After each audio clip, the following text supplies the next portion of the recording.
Good afternoon. Can you please introduce yourself and tell us a little bit about your nonprofit origin story? Yeah, hi everyone. My name is Amaan Giga. I guess my origin story in the nonprofit space started after high school when I didn't go to university for a few years and I didn't know what I wanted to do. So I was working and traveling, and my mom's like, "Why don't you volunteer?" And so I started volunteering every week at the hospital and children's hospital here in Edmonton. And then I continued to do that when I went to school in Ottawa and then for a year in Toronto. And so really giving my time back to causes became a part of like who I am. And Yeah. then after I started to work, I was like, I was getting experiences like, but I don't think I could just do this and not contribute to society. So then I worked at a couple of agencies that did digital marketing for nonprofits. And then at the beginning of COVID, I was looking for work and started consulting. And I was just looking to do it part-time initially, and then it kind of just grew into full-time. And yeah, now I'm a nonprofit consultant. And I know there's a lot of people out there who do that. And it's great to see so many passionate people doing what they love and helping nonprofits. Absolutely. Yeah. Absolutely. And what is the focused area of the work that you Oh, do for yeah, nonprofit? of course. Yeah, no, that's okay. Well, it's funny that you say that because I should have known to market myself as a digital marketing consultant. They're the worst. I'm going to tell you right now, digital marketing consultants, the worst for marketing themselves. It's Hilariously. So, funny it's funny, I'm always thinking about branding, like my branding and positioning. Like on the call the other day with the Hive partners, I mentioned, "Can we get a badge or something to put so we can market ourselves as a trusted Hive partners?" But yeah, I think it's talking about myself is the thing. Yeah. that's okay. That's okay. Yeah. And yeah, so what are the things that, Yeah. would you say zone of genius? What do you love doing? What's your Yeah. So what I specialized in when I started was what I was doing on the agency side, which was like strategy and managing ad campaigns. And then with that always comes like conversion tracking because you need to set that up for an ad campaign, and then just best practices for landing pages because that's like the end stage of a good campaign is a good landing page. As soon as I started to do consulting, every nonprofit that I connected with and worked with needed more services. So I do a little bit of everything other than like email marketing, and I don't really specialize in fundraising specifically. Like I know enough about like best practices in fundraising, but I wouldn't call myself a fundraising specialist or consultant.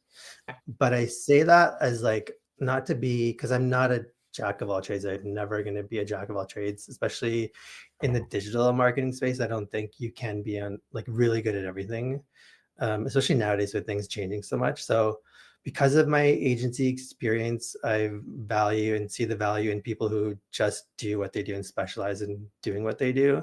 So, I yeah, often collaborate with people who do that as well. awesome. Yeah. So, I'm not trying to be like, yeah, I can do all these things by myself. Like, I want to do good work. And so I work with people who do things really well. And then I know I have my areas that I know well, and I know enough about other areas where I can say I'm going to work with this person who can help me create a better product or service for a client. I think that's really smart. I think that's really smart. And like we Thank right you. before we started into this Yeah. interview today, I love relational marketing. I Yeah. love like pulling in and figuring out how to get that organic, like really meaningful, authentic connections, how that Yeah. flows in to like donor conversations or potential donor conversations. And Mhm. I I almost hesitate to own the title digital marketer at all, sometimes because it covers so many things now. There's Yeah. so many pieces. And I know we emailed just the other day about connected TV, which the Yeah. majority of nonprofits have never even heard those words before, right? Yeah. It's Most so of it. far Yeah. beyond Yeah. anything you're going to do by yourself in house, for Yeah. sure. Yeah. Um, but it is a part of what's out there. And when you see those bigger nonprofits that have this intense brand awareness within a Yeah. city, within a state, country, whatever level, you can bet they're doing all of the digital marketing. They're doing Yeah. all of it. It's always hard. I always have big feels for small nonprofits who look at it and go, Yeah. well, we should be doing all these things too. And it's, well, they got to, and the engine behind this is massive. It's huge. Yeah. I think nonprofits, like the smaller ones, just need to do what they can. Because if you start to spread yourself too thin, saying we should be doing all these things because that's what we're told we should be doing in marketing, then you're not necessarily going to do all of them well. Yeah. So like you don't need to write a blog post every like month. If you can just do one even once a quarter and like if you're a one person team, that's okay. Like as long as you're doing it effectively, because if your goal of writing, and I see this so often with nonprofits, if your goal of writing a blog post is to get people out there to come across it on Google, then you need to do the keyword research for it and optimize it. And so many don't or don't even think about that side of it. It's usually like an update for the organization and then who's reading that. What's your goal of spending the time and doing that? And I feel like this is going to lead perfectly into, because my second question always kind of flows into this. What are some of the challenges you see about nonprofit? And in this case, we can keep it right into the marketing realm, because I Mhm. feel like there's enough challenges in Yeah. nonprofit marketing all by itself. But what are some of the big things you see just nonprofits struggling with in this work? Yeah, so I learned this in with the first agency I worked at was we did a lot of donor journey mapping projects. And so nonprofits would come to us with usually the issue was that they're having internal issues in like organizationally, and usually it's their donor base is shrinking and they need help to like because that's a scary idea that could if your donor base for a nonprofit is shrinking, like what do you have after that? Yeah. And so they come to us and we assess everything that's going on with not just their donor journey, but internally, like how they're structured, how they collaborate, how much time and they put into marketing. And usually, and I've come across that since then, is that a lot of nonprofits don't value marketing. They put a lot of time and effort into fundraising and programming, which are obviously very important. But your email list is your strongest fundraising tool. And if you're not growing that list and it's just shrinking, then you're not going to be able to continue to raise more money and grow the nonprofit. And if other organizations are doing it, then you're falling behind. And to Yeah. grow your email list, you have to do marketing. Yeah, Yeah. absolutely. And even the marketing doesn't necessarily always have to look the same nonprofit by nonprofit, right? Yeah. If you're a nonprofit who's still out there getting out in the community, doing events, has a real Yeah. physical location, you actually have a lot of different angles you can come at, Yeah. right?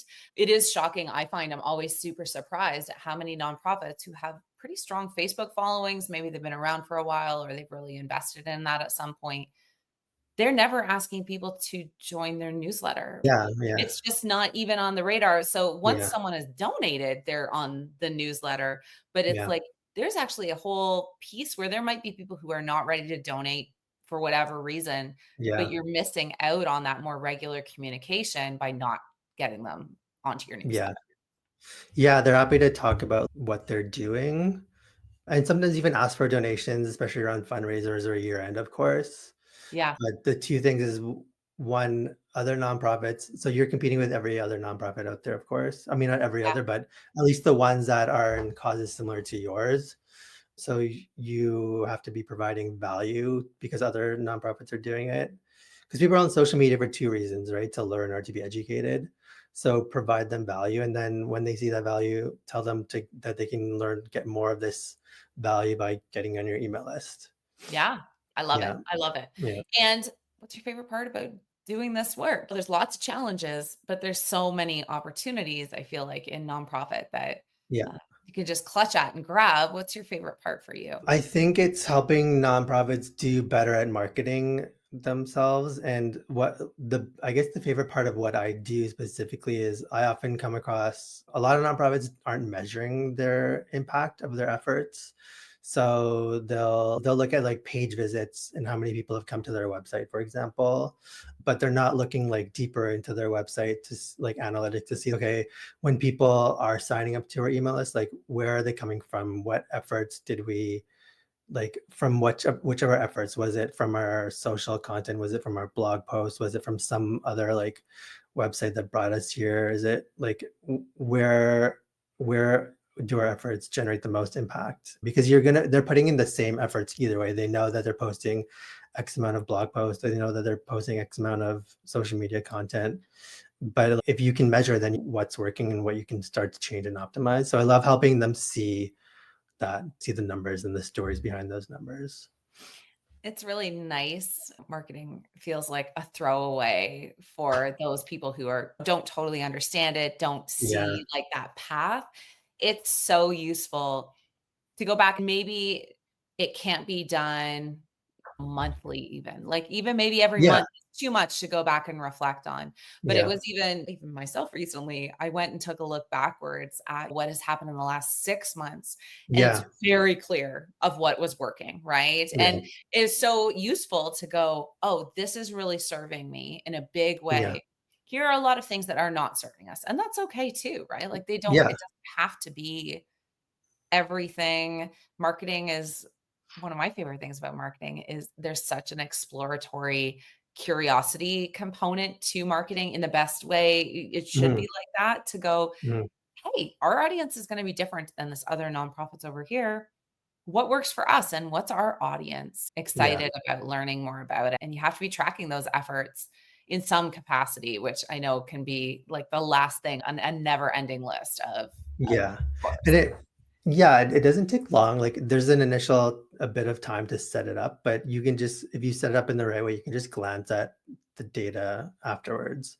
Yeah, And you don't have to spend a lot of time looking at it, but at least you'll know because not everything is going to work well. So at least you'll know what was and what wasn't, and then you can change up whatever you feel you need to change up or try something new. I love that. I love Yeah. that. One of my other questions I always like to ask, and you've got had a journey to get where you are as a Mhm. consultant as well, but how has peer support kind of factored into getting to where you're at professionally at this point in the nonprofit sector? It's been a big part of where I'm at. I have like a business coach that I work with who I know, who used to own and run an agency. And I have like just a network of people that I've connected with over time where like I can pull in and ask, what do you think of this? Or they can connect me with other people where I don't feel like I'm working alone and I'm never gonna like if someone asks me like about connected TV, for example, I don't have to say to my client, oh, I have no idea, I can't help you. And then I feel Yeah. like I'm not being of value to them.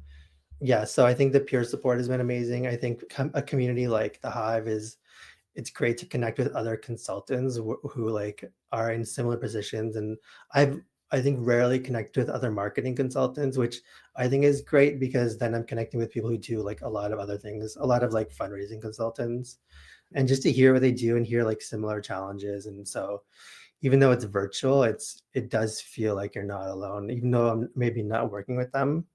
It's nice to have that community, especially when you do work alone, like, Yeah. technically. Yeah. I couldn't agree more. I've Yeah. started to get a little smart, and I joined some communities for community builders, which sounds Oh, ridiculous. nice. Yeah. But even same thing for me because it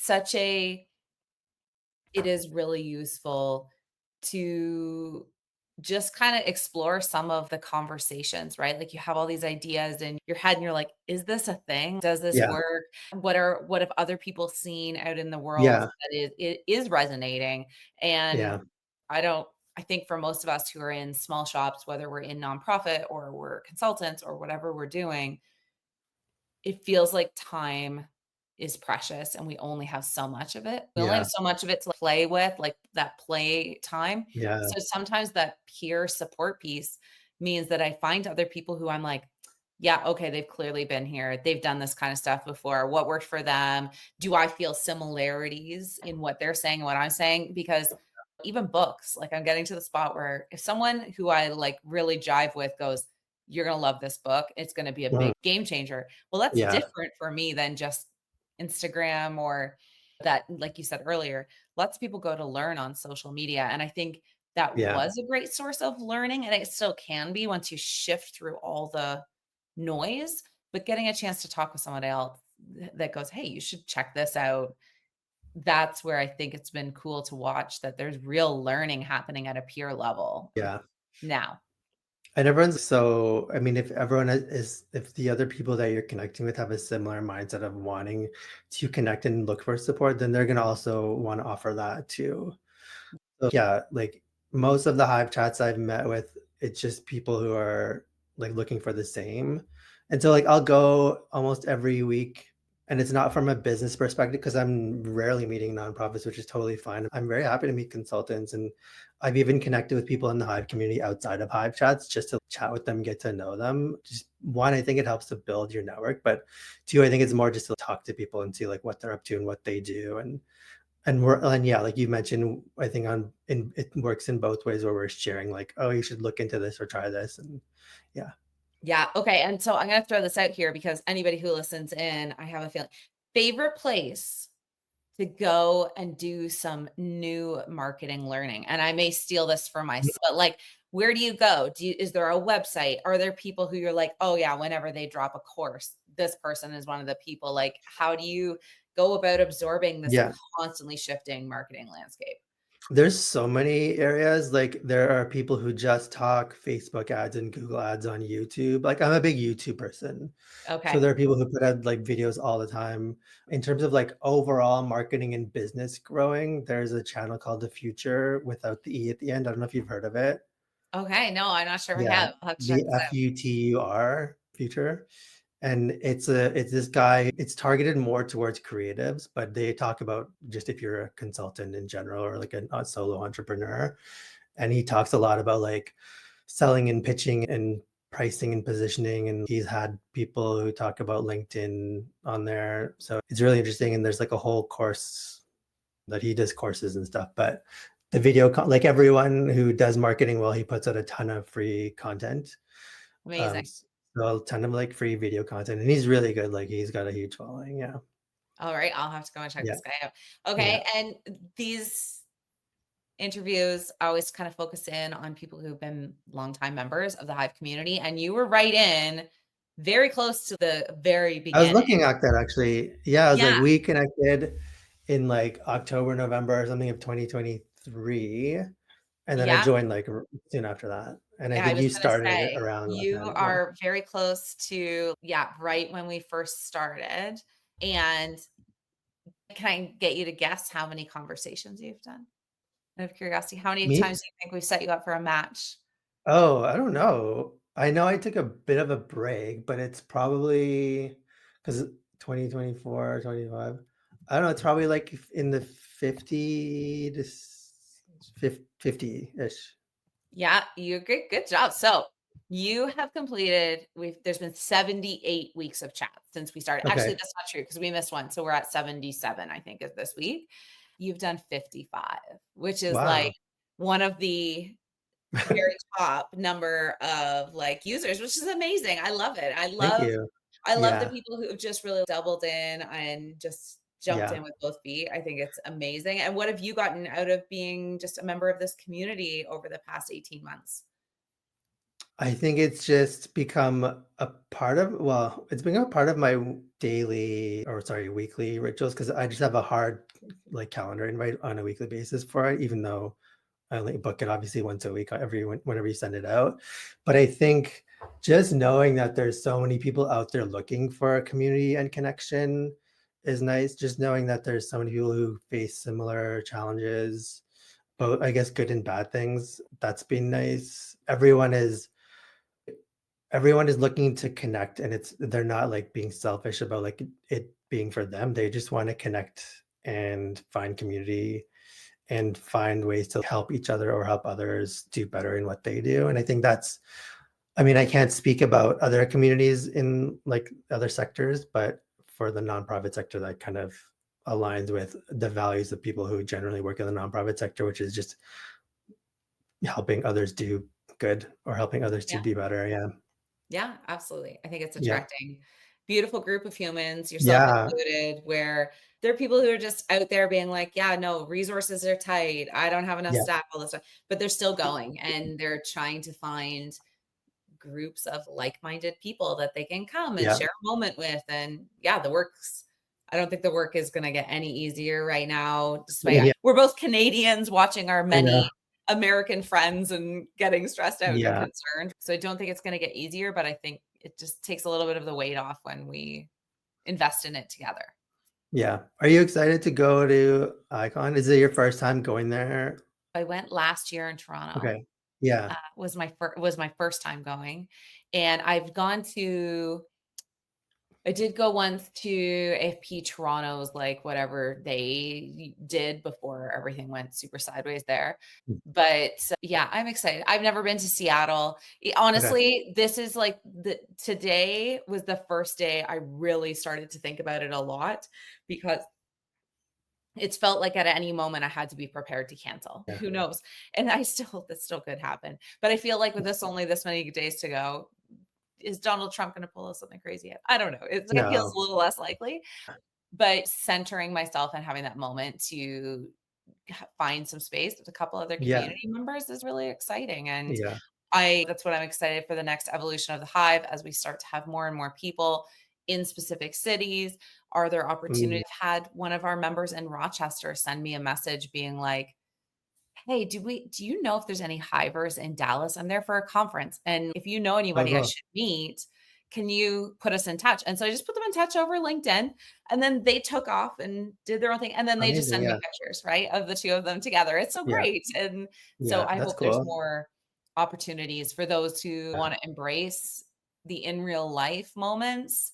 Yeah, that's what I'd like to see people start doing. So really quickly, I know we're a bit over your Yeah, that's schedule okay. time, but you going to be at the conference in Toronto next month at Build Good? Feel good? I am. Yes.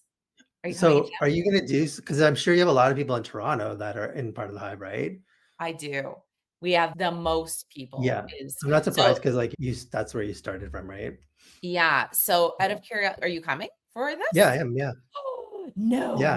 Because I way. remember I asked you about Accelerate last year and they didn't do it. And so Oh, it was yeah, I'm such really a looking pain. forward Well, to Accelerate it. and I was on a that was a whole dog's breakfast. Yeah, and so just Toronto, and then there's, like, the GTA. There's about 250 Hive members if we count GTA out to, like, where I am, like, kind of Yeah. Burlington all the way around kind of thing that we're closer to 250, but just Mm. directly people who say Toronto, it's 160. So what I think I'm gonna do, when are you flying in? This is becoming Uh, like a total side note. I I'm have to flying in edit the this all Wednesday out, but evening. pardon? I'm flying in the Wednesday evening. I get in around like 5:30 or something. Is it gonna be too nuts to do something that evening? I could meet up if I was gonna say if you're gonna do something, like I could So I find it. think what I'm going to do is Wednesday evening, I'm staying at the hotel, like, we're gonna do the I'm hotel staying with bit. a friend in East York, just east of downtown, like in Okay, we're Leslieville. probably just Nicole and I think are gonna keep it super casual. It's always that hard part where I'm trying not to step on the toes of Yeah. something else that's happening and Yeah. trying not to tick off my I like Mike Dworks and we have no bad blood. There's no issues. But I absolutely also don't wanna hijack his Yeah. conference Yeah. either. No, you're just gathering with people Just in your like gather.